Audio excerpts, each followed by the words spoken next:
Hey guys, welcome to Married with Muchicas. We're so glad you're here. Before we get into today's podcast, I want to give you guys a quick warning in case you typically listen with your kids around or in the car. The nature of today's podcast is a little bit more on the adult end, so you might want to just pop your headphones in or wait until your kids aren't around to listen. It's a great conversation, great content, but the nature is for married people. So just wanted to give you guys that quick little warning.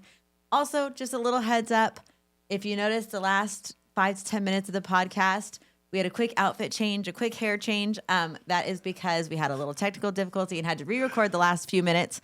So goes the nature of podcasting. So goes the nature. But if you're watching on YouTube and you notice, wait, that doesn't look right, that's why. So thanks for being here. Enjoy the show. Enjoy. Culture is such a overarching word, right? When I hear the word culture, everybody's like, what does culture even mean? I'll tell you what it means. Culture is the rules in which you get rewarded or punished. That is what a culture is. Okay. So in marriage, if your spouse is playful and you're like, stop doing that, you are now punishing that person, and that is setting a culture.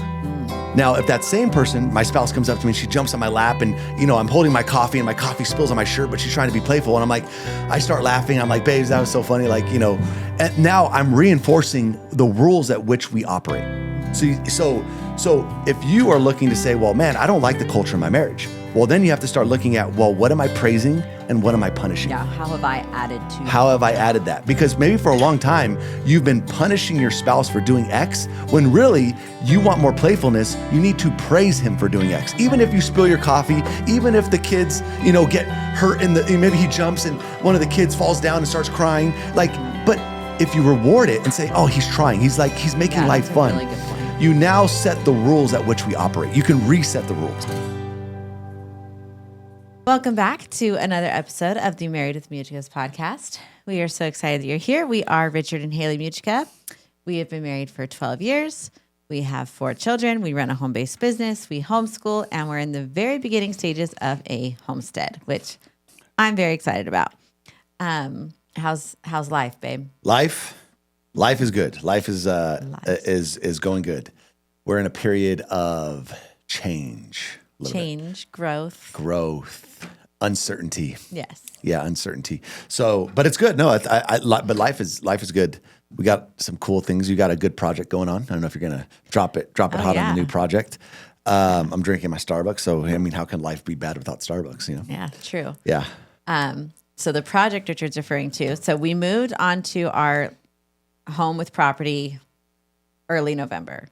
And Rich and I both grew up totally suburban. We're in California, grew up normal suburban homes, and just decided to move on to acreage. It was like a lifelong dream for me, and we made it happen in November.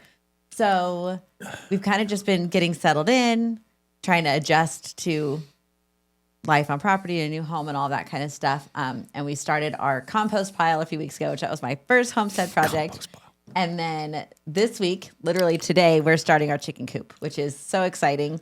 We just spent hour and a half over at our neighbor's house, and he was showing us all around his chicken coop. He's such a nice guy. Oh, he's the nicest guy. Yeah, it's him and his wife. Yeah. And they've got 17 chickens and 3 horses, and they were just kind of showing us the ropes a little bit, and that was really cool. So I'm really excited to get that project going.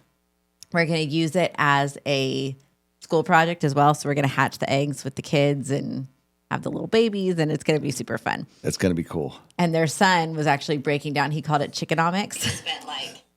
But he was going through how much you spend in feed and how much you spend in bedding and how much you actually would spend if you just bought eggs, and how it doesn't actually make much financial sense, but it's really good for the kids and it'll be really fun. But I'm excited about it. Yeah, so that's going to be a nice little project. I'm excited about it too. I have no idea what to anticipate with that. Yeah. But supposedly, hey, you got to watch out with the chickens. Well, and I was telling our neighbor, so our neighbor, they're an older couple, but they've been on their property for about 5 years. Yeah. And so they were suburban before that, but he actually grew up on a ranch. And so he kind of already knew what he was doing. I feel like we're kind of coming on our heels a little bit because I didn't even know what a hen was. Richard literally was like, what's the difference between a hen and a rooster? And the guy's like, man, you got a lot to learn. You got a long way to go, big dog. But we're totally learning, and it's going to be super fun, and it'll be good for the kids and all sorts of fun stuff. Anyways, so one other fun thing before we move on. We are headed to Las Vegas this weekend for our daughter. Our oldest daughter has a national cheer competition this weekend. So we're headed to Vegas for that. And I'm so excited for her. It'll be really good. This is like, she has her last practice of the year tonight and then nationals this weekend. So it should be fun. What did we talk about last week? Last week, we talked about, actually, it's going to launch this week. It launches today, but I have no idea.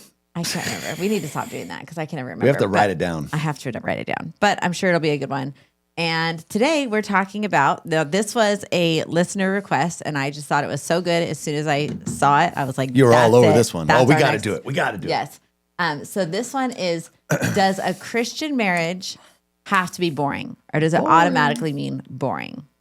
Does a Christian marriage automatically mean you're in for a boring life? Yes, it's exactly. It's going to suck. So that is what we're talking about, and I'm very excited about it. Yeah. So I'm just going to show my deck to get started. Lay out the cards. Of course, it does not mean boring at all. Don't spoil it. I'm going to spoil it a little bit because no, it does not have to mean boring, but we're going to really get into why it doesn't mean boring and why I think it's actually the opposite. And we're going to get into some details about why it's not. Yeah. It's interesting. It's like, okay, does a Christian marriage have to be boring? So it's just interesting that somebody would ask that, right? And I'm trying to think of the frame of reference. Like, okay, why would that even be why would that be a question, right? Yeah. And I don't know if it's because, okay, well, Christianity, it's like, you can't, you can't get drunk and you can't, go to these parties and you can't, I'm just trying to figure out what's the basis behind it. Yeah, where did that idea come from? To you and I, of course, we're thinking, well, dude, life with Jesus can be as fun and passionate and not boring as all heck. To your point, it's better because now you have clear boundaries to play inside of, which is kind of cool. Yeah. So I don't know. I'm just trying to figure out the origin of the question. Well, I would have to assume the origin is maybe because obviously the Christian life does require restraint. Yeah. Right. And of the flesh. Yes. Yeah. And the be all end all of our goal is not our own happiness. Right.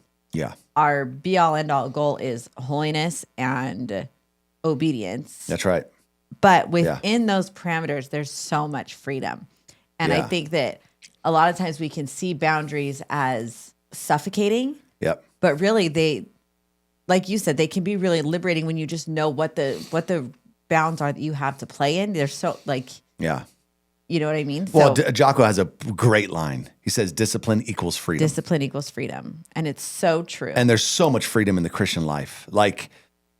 It's because the rules are defined and the playbook is there. And then everything within that is fair game. Yeah. And if you think about it, when you know that your spouse, that this is forever, that this person's not going anywhere, you have so much more freedom to explore and try new things and grow and be someone different. And because you know that person's going to be there regardless. Where if it's performative based, you're oh man, he likes this version of me, but if he doesn't like that version of me, he's might gone. Walk. Yeah, he's gone. So then you have to stick into, I have to be this version of me and I can't change or else I might lose this person. Yes. Where when you know the commitment is there, you have so much more freedom. Wow. To grow and explore. God bless you. Oh, that was the quietest. Oh my gosh, I felt like a little girl with that one. That was not a manly sneeze. Oh man, that's brutal. Okay, but so I found this quote. It says, boundaries are like guardrails, on a mountain road. Without them, things get dangerous fast. And that's so true. I wouldn't want to drive down an icy mountain with no guardrails, right? That's terrifying. Yeah. Okay, let's talk about what the people actually want us to talk about. Is it sex? It's about sex. So Do you think it's about sex? Okay, yeah. I mean, that's not going to be the entirety of the topic, but we're going to talk about it because within a marriage, the only rules are monogamy is you don't invite third people into your bedroom, right? There's no. Please don't do that. There's no more people. There's no multiple wives. There's no multiple wives. There's no pornography. That's seen as a third person coming into your bedroom, right? But within monogamy, it's pretty much fair game. Yeah. Right? Can you help me out here? I'm getting. Yeah. No. Look. So I don't know exactly where you want to take this, but look. I mean, if we're going to talk about sex, talk about it. I mean, in if you're in a Christian relationship and you're Bible believing Christians, your sex should be phenomenal, right? Like there's no boring sex because of Christianity, Right? Right? It's like everything's almost fair game, in my opinion. And like, okay, well, are toys unbiblical? Well, in my opinion, not. I don't think they are. It's like, if you want to use toys, use toys. If you want to, do it in whatever, like different places, do it that. Like there's no, I think purity culture, right? Is that what it's called? Mm-hmm. Purity culture kind of messed a lot of people up, where I don't know exactly what it means, but I think it leads to the sense that you should be ashamed of sexual relations within a biblical framework. Well, and I think also the messaging kind of got out there that like, hey, sex is for procreation. And if you're not aiming to have a baby, basically you're not allowed to do it. You're not allowed to enjoy it. Like it's only for childbearing. And I just think that's ridiculous because obviously God made sex really fun, right? Like, so fun. And he made it pleasurable, and he made it enjoyable, and he made it so that our hormones do things to connect us to the people that we're having sex with, or the person that we're having sex with. Yeah. So the idea that God doesn't want sex to be enjoyable is ridiculous. There's no evidence for that. God created it to be the most enjoyable thing people can do. Yeah. Right? And you can spice it up as much as you want to spice it up. Oh my gosh. So I think there's two rules. It has to be monogamous, right? There's no leeway there biblically. And then it has to be consensual, right? So I think you have to be really selfless in sex, but also if something makes you uncomfortable where you're like, hey, I just really don't want to do that thing, or I really don't want to do it in this place, that has to be respected between spouses. But beyond that, like literally it's fair game. Yeah. Yeah. And if you feel a sense of guilt, or if you feel a sense of, I shouldn't be doing this, to me, I don't know where that stems from, right?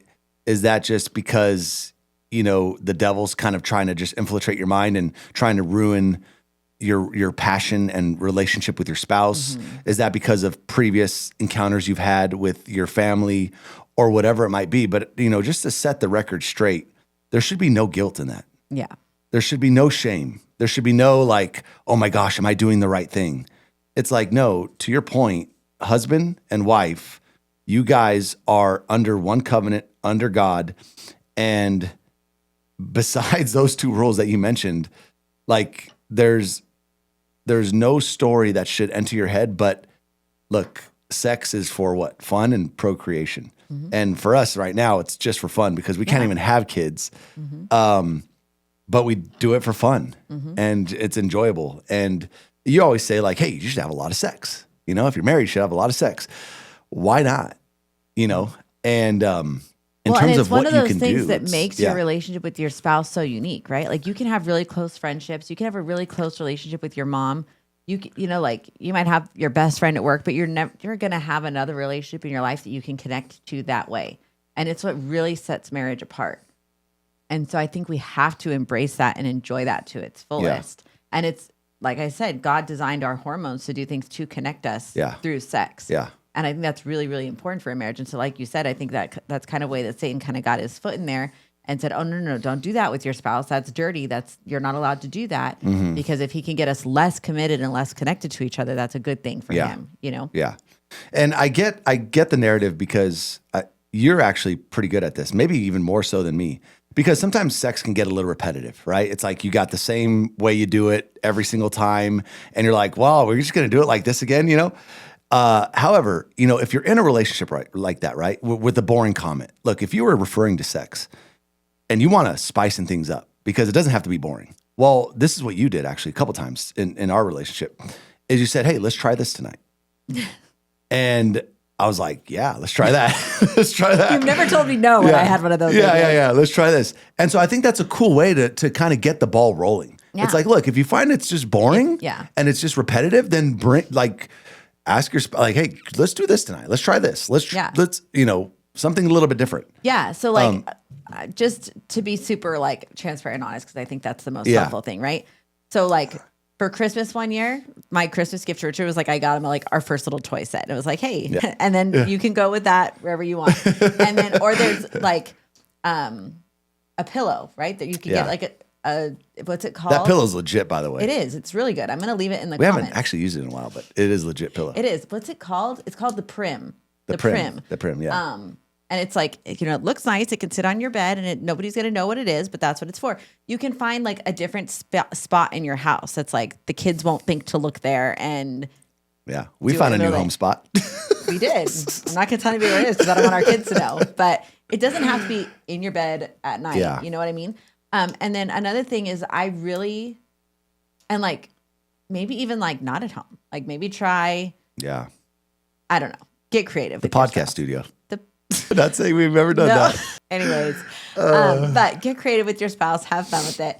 And then also while we're on this note, I think that Christian homes need to be the most sex positive places on the planet. So back in the like 90s, early 2000s, you were talking about purity culture, and that was a really, really big thing. And I think that had its place, and that's okay. And I think we have to correct it a little bit, like every generation can do. And we really need teach our children that sex is good. Sex is a gift. God gave us sex intentionally. Yes. Within certain parameters. And when you're in those parameters, it's the most beautiful thing in the world. Now, it can become really, really dangerous if used outside of those parameters, kind of like guardrails on a mountain road, right? You take the guardrails off and you're in some serious danger. Yep. And that's by God's design too, right? Like God designed consequences for actions as well. 100%. But used in its correct place, it is such a gift. And we want our kids to know that, hey, you guys can be all grossed out, but hey, not that they're whatever. They know that we enjoy each other. And I think that's a really good thing. But I think you need to talk about sex in a very, very positive way very early. Like, you know, people talk about having the talk with their kids. I don't think it's ever just a talk. It's a constant conversation. It's just little conversations that happen from the time they're old enough to speak. That's right. And it's just little, what's age appropriate. Right now, for our kids, it's like at a very biological level of men have sperm and women have ovaries, and this is what happens. And like, it's just biology for them at this point. But I think it's really, really important that kids have a healthy view of sex so that when they do get older and get married, they don't feel that shame when they get to enjoy their spouse. Yeah, 100%. I think as parents, we have to be intentional about that. It's a very good point. Another thing too, I mean, just for me personally, when it came to sex, is because like nobody shows you what to do or what's available or what is out there. Mm-hmm. So I found myself like getting married. I was like, well, I kind of like studied it like a little bit, you know, like, well, what are different things you can do and kind of enjoy? And because sometimes you just don't know. Well, that seems like that could get really dangerous. No, I would be very no. careful with Okay, that. that's the other third. That's the thing I was going to say is that can lead down a path, but there are biblical references that you can do to use this. Like you can even just Google it, right? Like, and you'll find biblical, and they don't give like porn, but it's like little graphs, right? That's like right. that you can, okay, that you can like kind of use and stuff. And I found myself those are actually very helpful for me. Getting ready to get married. Yeah, well, so funny. yeah, just to kind of know like what to do. So I think part of it's also just you figure that out. Yeah, education, you know. Yeah. But obviously you have to do that in a very good way. Yeah. And you know, like, not to get controversial, but the public school system, right, is going to give one level of education, which is like how to put a condom on a banana, right? Like they're going to go a different direction. So we can talk about sex within the parameters that God gave us, right? Like, hey, this is a beautiful thing. This is a good thing. This is how it works in this guardrail. Yeah, in this boundary, yes. Yeah, so here, like I have it written down, the non-negotiable boundaries. You gave it, so these are the ones that came up. So consent is required, okay? No pressure, guilt, sulking, nothing like that. Honor your spouse, no using or no degrading. If something makes her feel unsafe, degraded, or like a tool, you don't do that. No third parties, so no porn, no inviters, no nothing like that. No secrecy. You know, don't try to do stuff in secret without your spouse or even with your spouse that you're trying to like hide. No violating the conscience. If one spouse feels convicted, you don't argue. So like there might be some different spousal things in marriage where it's like, well, I feel good about it, but the other spouse doesn't, you know, so they feel convicted about this area, which maybe there's no real thing in the Bible that says, well, that is wrong, but your spouse feels like it's wrong. So that it is wrong. And I would think that's also worth exploring. I would say you have to respect that, but also like, okay, if you feel like toys are wrong, right? Yeah, maybe example. that was more of a cultural thing that was put on you and not a biblical thing, which if you want to live by that, fine. But yeah. I think it's worth maybe exploring a little bit when you have things like that. I think it is. Yeah, for sure. And then number 6 is no harm, Coercion. coercion, or fear. Yeah. If there's intimidation, force, threats, obviously nothing like that. Yeah. Sex should be fun. It should be safe. It should be intimate. It should be enjoyable. But okay, the IO, I'm just going to call him IO because I don't know how to say his full name. Yeah. But he made a good point. He said if the family fails to like educate their children on sex, someone else will. And I think that's really important. I think Christians need to be talking about sex because if we leave it to the world, they're not going to send the message to our kids that we want them to get. Yeah. So we have to be willing to be uncomfortable and have the conversations. Yeah. And there's a lot of different discussions in the sex. I mean, it's crazy how much sex has been distorted because there's a lot of, especially Christian relationships where there is very minimal sex because they feel like it's ill, like it's bad. It's like dirty. It's dirty. Yeah. It's unclean. And that's very sad. But that's also really telling because like Satan doesn't create anything, right? He just distorts what God created. And so when he took sex, he made so much distortion there because it's such a beautiful gift and such a powerful gift that he knew he had to mess it up. You know what I mean? Like, yeah, that's a good point. He took marriage and he distorted it to mean something else. He took biology and male and female and distorted it to mean something else. So he took the best things that God made and distorted them, sex being one of the biggest things. 100%. So we have to look at, okay, what did Satan mess with the most? And those are probably some really important things that God created with a purpose. Yeah, for sure. I agree. Okay, so we talked about this a little bit earlier, but it says that biblical marriage equals more freedom to be fully known and still loved. You get to age, you get to change, you get to struggle, you get to grow without the fear that your spouse is going to leave. And I think that's, did you have anything else to say about sex before we moved on? Because I'm moving on from I got a lot to say about sex. Do you right now? No. No, okay. So then the next point is that you have so much more freedom to grow and change and age. Like I could only imagine if you're, in your mid 20s and you're in like the height of your beauty and that's, great. And so you're having all this fun and then you get to be in your mid 40s and you're like, oh man, the gray hair is coming, the wrinkles are coming. I can't I'm doing all the things, I'm doing all the Botox and I can't get them to stop. And that's probably really scary when you felt like your only value was in your peak of your mid 20s. You know what I mean? So there's so much freedom and comfort that can come from knowing hey, I've got crow's feet that I didn't have before, and I've got gray hair I didn't have before, but my husband loves me for me, and he still loves me. 100%. How scary would it be to not have that? Yeah, you need that in marriage, I think you need that in life, but people... Yeah, you need that in life. I don't know, take their youth for granted or something, and don't realize that age comes for everyone. Age is coming for you whether you want it or not. Yeah, that's right. Anything to add there? Thoughts on that? Mm-hmm. So the question is what? So it's just not necessarily. I didn't have a question. Just if you had any more context to add to the fact that biblical marriage equals more freedom to grow, to change, to age. If you had anything to add. Yeah, I mean, it's got a lot of. The more I think about it, it's like only boring people have boring marriages. And if you have a boring marriage, you probably have a boring social life. You probably have a boring, hobby life. It's because I think what happens in marriage is there's so many pressures and stressors and things that happens, right? You got bills, you have kids, you're trying to keep a marriage going, you're trying to, win in your career. And I think a lot of these life stressors hit all at once sometimes. And marriages, and even biblical marriages, they let all that stuff come in between their playfulness, come in between why we're doing this together. And don't get me wrong, the stress is going to hit and all the stuff is going to come, the storms are going to go. But being able to remain playful and remember that, dude, look, God didn't ever promise that there wasn't going to be problems. All he said is he's I'm going to equip you to go through the problems and have a life, but a life what? Abundant. More abundant. And so I think people have to just remember that, man. God came to give us a life that is way more abundant than what people think. And I often think about this, and I don't know about you, but it's when I take time to realize that God's Spirit is living in me, I'm dude, that is unbelievable.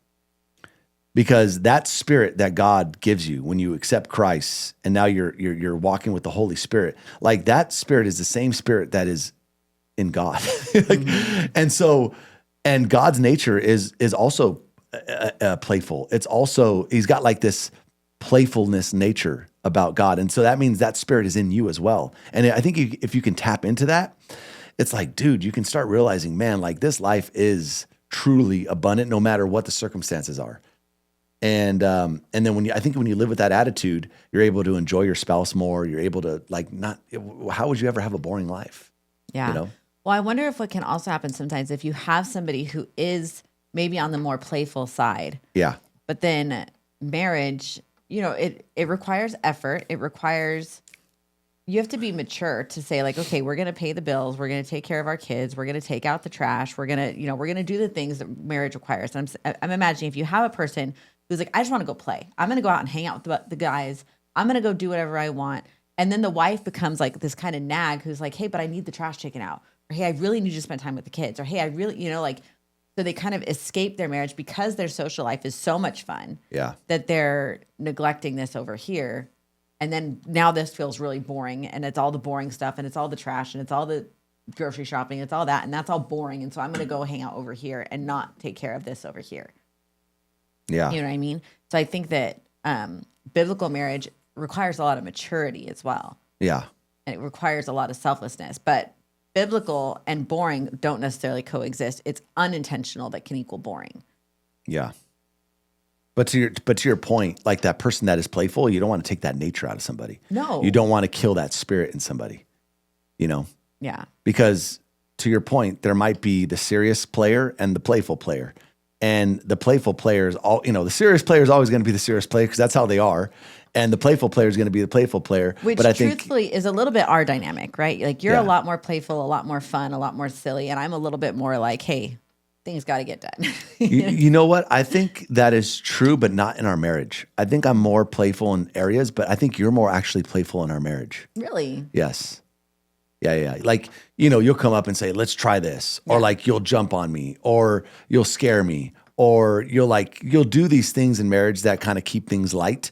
And I do too, but you do it on a different level. I think more so when you think of me as playful, it's because like when I'm out and about, I'll do stupid things or when with the kids, I'll do more stupid things. My nickname for Richard is he's Captain Charisma. Captain Charisma. He just knows how to turn it on for a couple seconds. No, all the time. Seconds. I love teasing people. I don't know why. Yes. I don't know why I love teasing. I love to see their reactions. I'm like, what's this guy going to do right? Yeah. So why did I say that? You're saying you don't want to kill the playful nature in somebody. Yeah, don't kill the playful nature in somebody because that might be somebody's not spiritual gift, but they're gifting. And it's like, yeah. So yeah, playfulness is super important. Yeah. I think it's super important. And I think it's just important to continue to have fun together. Like find a silly challenge on Instagram and try to do it with your husband just to laugh. Like not because you're going to be any good at it or because you're going to be able to do it, but just to laugh and have fun and be silly and watch a comedy special on Netflix before bed just so you can laugh. Yeah. Like laughter is so good for you. And here's the hard part that I think about, like if I'm looking at the overarching problem of a boring relationship is somewhere along the way, you set the culture of your marriage.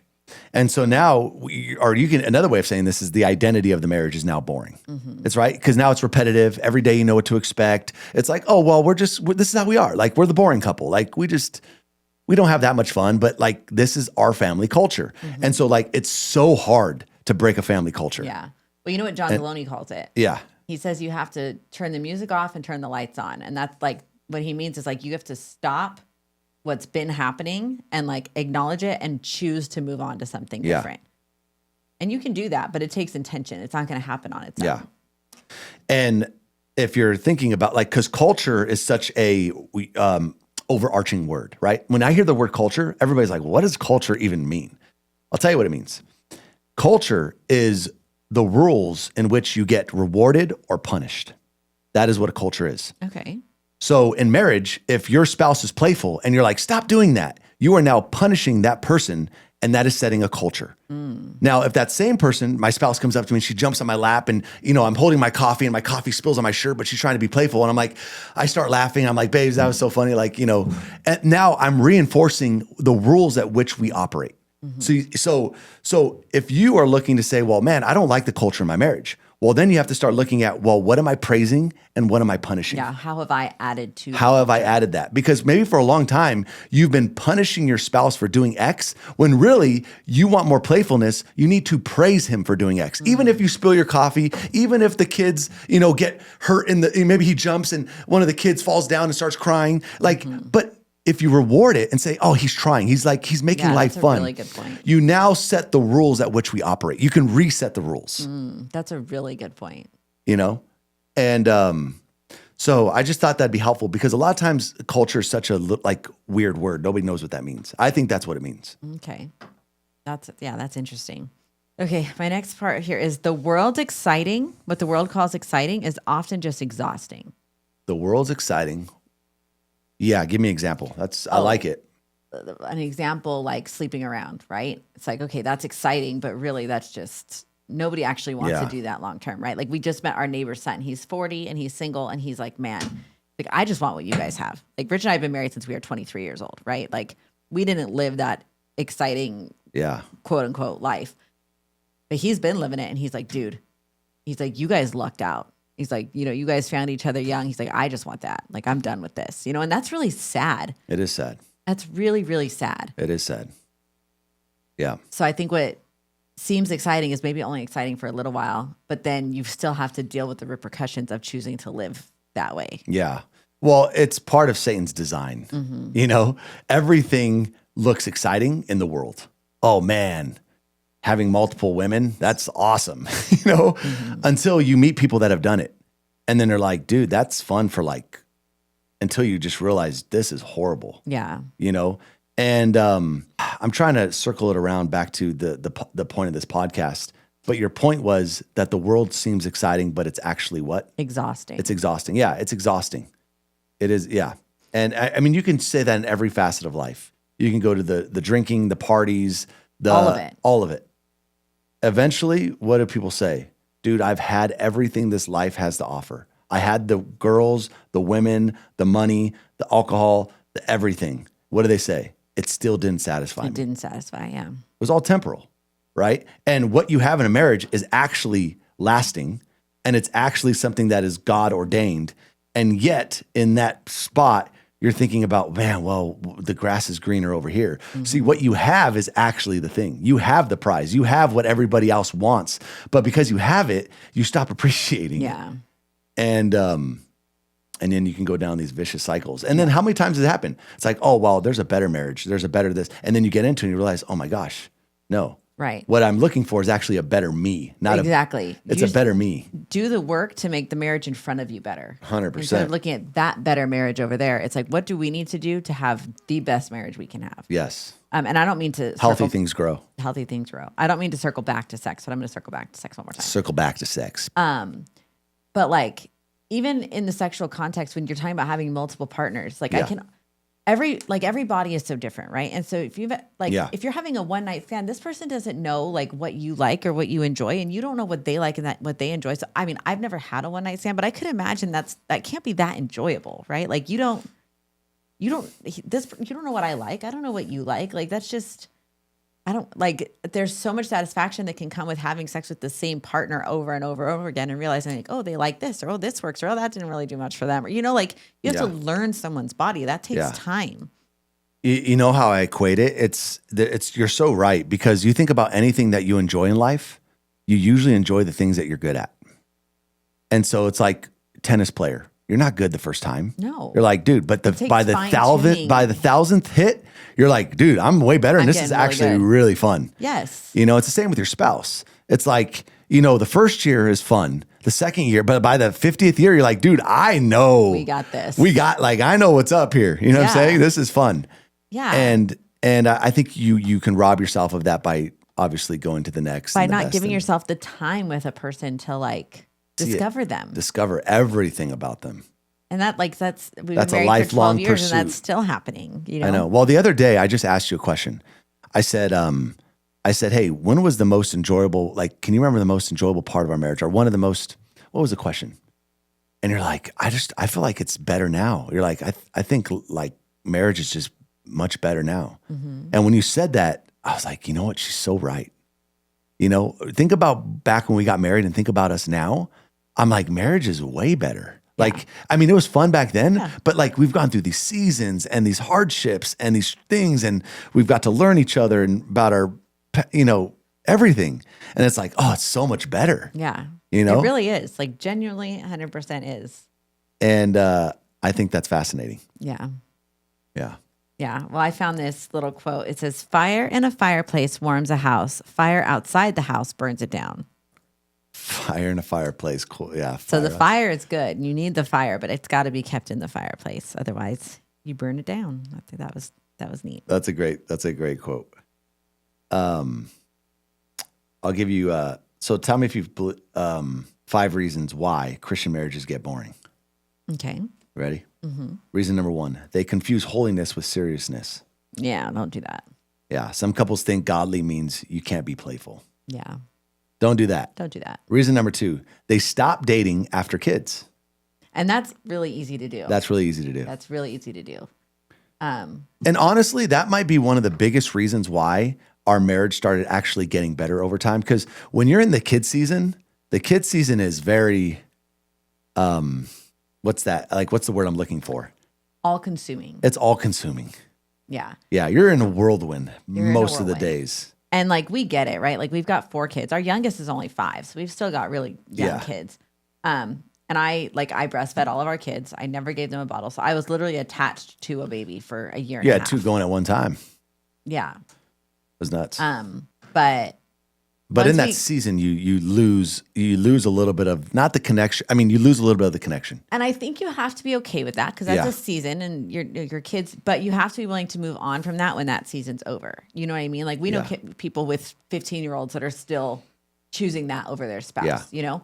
And so pretty much as soon as our youngest was weaned and I was able to get away for about 5 years or whatever. Took about 5 years. No, because Honor's 5 now. Yeah. And we've been doing date nights probably for 2 years. About a year and a half. Yeah, maybe 2 years. So we probably started when she was 3. She was about 3-ish. And that's something we're just like religious about. We do our once a week date night. And that like...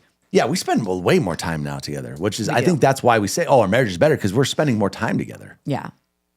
You know what I'm saying? Mm-hmm. That's weird how that happens, huh? You spend more time with each other. Time's important. Yeah. The quote that I used to always believe was like the Holy Grail: quality over quantity. Mm-hmm. I used to be like a preacher of that until I had a guy that I watched say this. He said, "Don't be fooled thinking that quality over quantity is a thing." He says, "Quality requires quantity." Yeah. And when he said that, I was like, "Dang, dude, he's so right." Mm-hmm. You know, don't fool yourself into that one. Yeah. So anyways. All right. What's number 2? Reason number 3, they stopped dating was number 2. Oh, okay. Reason number 3, fear, shame around sex. Yeah. We talked about that. The purity culture. Yeah. In detail. Yeah. But there's, like you said, there's so much freedom in sex. Sex should be enjoyable. It should be fun. It should be passionate. It should be the greatest gift to your marriage. Yeah. There's no shame. You should have a lot of fun sex. with that one. Reason number 4, over-functioning and exhaustion. Right? Yes. Tired couples don't flirt. Mm-hmm. They survive. Yes. You know, one thing that I am a very big believer in is managing energy. And if you think about everything in life, what does it require? Energy. It requires energy. And how much better do you feel when you have energy? Like, do you know the days when you get a great night's sleep and you wake up and you're like, dude, I feel awesome. And naturally, when you have more energy, what happens? You're like, I want to talk to my spouse more. I'm a little bit nicer with my kids. Yeah. I'm a little bit more passionate about the day. And so make no mistake about it. Energy is underrated in marriage. If you start looking at your energy and optimizing around your energy, I promise you, you will have a better marriage. Right. Because a lot of times there's an acronym called this, HALT. Have you ever heard of HALT? Hungry, angry, lonely, and tired. Lonely, tired, yeah. Yeah. So it's like you never make a decision in life when you're in HALT. Mm-hmm. Hungry, angry, lonely, and the last one is tired. Mm-hmm. And I was always fascinated by like, oh, he added tired to the list. Because when you're tired, nothing is good. Like you can't enjoy your spouse when you're tired. You can't enjoy your kids when you're tired. Mm-hmm. All you're thinking about is I'm freaking tired. And that leads me back to if you want to like really function as a couple, this is where also other things come into play, like exercise and making sure that you're eating well. Yeah, nutrition. And making sure that you're taking in things that are good for your mind. Because the more junk and garbage that you put into your mind, your body, dude, you lack energy. Mm-hmm. You can't have a passionate marriage without energy. Like there's just, you can't. And so I don't know. We should do a episode on energy because I am such a huge believer in energy that, you know, how are you going to have passionate sex without energy? Right. You can't. So, yeah. Yeah. Okay. I'm sorry. What was number 4 one more time? Overfunctioning and exhaustion. Overfunctioning and exhaustion. Yeah. Exhaustion's the big one. Yeah. So manage your energy, prioritize your spouse. If that means you have to send a playful text in the middle of the day, like, hey, come meet me in the closet so we can have sex, like do that. If nighttime's not going to happen, you know, but like prioritize That's that. my favorite text. And that's one thing I'd really just like encourage people who are listening, just like send one flirty text to your spouse today. Like just, hey, when you were washing those dishes last night, I was looking at your butt and it's looking real nice. You know, like just send them something flirty, something like, hey, something that includes the eggplant emoji. Your husband will love it. I do like that one too.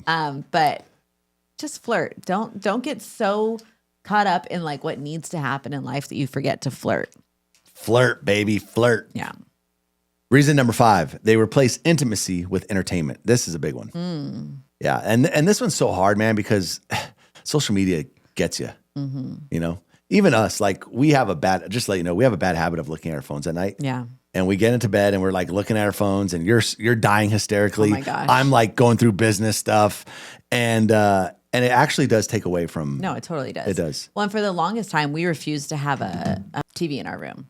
I know. Because I always used to say there's more fun things we could do in our room than watch TV. Yeah. We have a TV now, which changed our mind on that one, probably I are guess. some more fun things. But I'll tell you what, Chopped is freaking awesome. Chopped is a great show. Does anybody watch Chopped? I love freaking Chopped. The first we were watching, what was the? We've watched The Office. Office at probably like 8 times. 10 times, over and over and over. And then we would be like, okay, let's try something new. We're like, no, let's do The Office again. We would try and we're like, no, The Office is better. But now we're watching Chopped and I really enjoy Chopped. Chopped is fun. And okay, this is just an aside. If you need a good laugh today, I found this lady on Instagram. I'm probably way late to the game, but I found her yesterday. She's called Molly the Mom. And I literally was rolling. I was laughing so hard in bed last night watching her. If you need a good laugh, go scroll through Molly the Mom. Oh my gosh, I was hysterical. Molly the Mom. What a good She's so one. funny. Okay, but that was number 5? Yeah, that was number 5. Yeah. Okay, so I have one last thing on here. It says the quiet confidence of a covenant is wildly underrated. Loyalty in disposable culture, depth in a shallow world, and commitment in an age of exit plans. So there's a lot to be said of the comfort of knowing your spouse is loyal to you, especially when you consider loyalty in a disposable culture or depth in a shallow culture. Yeah. Or commitment in an age of exit plans. That's what that says. Oh yeah, no plan B. Commitment in an age of exit Don't plans. give me that plan B, man. Yes. So what are your thoughts? So yeah, I think there's a lot of comfort in knowing that you and your spouse are in it to win. You know, so I think of our marriage, and I never have ever thought like, oh my gosh, if I'm not good enough, my wife's going to leave me. If I don't live up to her standards, my wife's out of here. I could only imagine if you play that game in marriage, it's a tough game to play because you're always thinking like, it's kind of, I don't want to compare it to God's grace and how God views us, but like, imagine if we were always worried like, man, if I'm not good enough, God's going to cut me. You know, I'm like not going to enter the kingdom of heaven. I have to be so good. And I think that's how it would feel like in marriage, where it's like, I got to live up to my wife's expectations. If I'm not good enough, if there's a better man, if there's somebody out there that's more perfect, I'm out of here. Yeah. You know, and I think that would bring so much fear and anxiety and steal the joy from marriage. So I'm very grateful that both you and I are on the same accord. Well, we live according to the Bible, that we are in a covenant. And we talked about that. It's like you, me, you, and God, right? Mm-hmm. And so the 3 strands should never be broken. And that's a lifelong thing. Yeah. So I think it's brings a lot of comfort. Yeah. At least for me, 100%. Yeah. And I think it's so important as a spouse to know that you're married to a human and they are going to disappoint you. Over and over. Over and over and over again. And so you just have to have so much grace and freedom there that you are also going to disappoint your spouse. And you want grace and freedom for yourself as well. And so, without saying, oh, well, I'm out of here. Right. Like, I'm out of here can't be an option. The grass is always greener on the other side. but it's not. No, but it always looks like it is, It always right? looks like it is. Yeah. What's the old phrase? The grass is green. No. It's greener where you water It's greener the grass. where you water it, So you yeah. just might have to water a little bit more. Yeah. Change the season. Yep. Yeah. So I think it's a good point. Yep. Very good. Well, thank you. Thanks for being here. Are we out of here? We're just peacing out, huh? That was it. Okay, cool. But as always, like, subscribe, share this episode with your friends if you found it helpful. Yeah, Share it with a friends. marriage who could use it. Grow, baby, grow. Yeah. Come join our email list to get our 7-day prayer challenge. Yeah, we have lots we of are fun gonna. stuff Yeah, happening. we're gonna drop that in the comments below. Is if you guys want to. And again, this thing is kind of blown up. We've got tons of people joining the prayer challenge. It's very, very It's cool. free. It's free. In fact, we'll have Ishmael leave a link down below. It'll be the first link down below. Join the prayer challenge, guys. And you can do it by yourself. You can do it with your spouse. We recommend you do it with your spouse because that's even better. But yeah, I think that'd be cool. And share it. And we'll see you for the next one. Yeah. Thank you. Love you. Love you. Bye.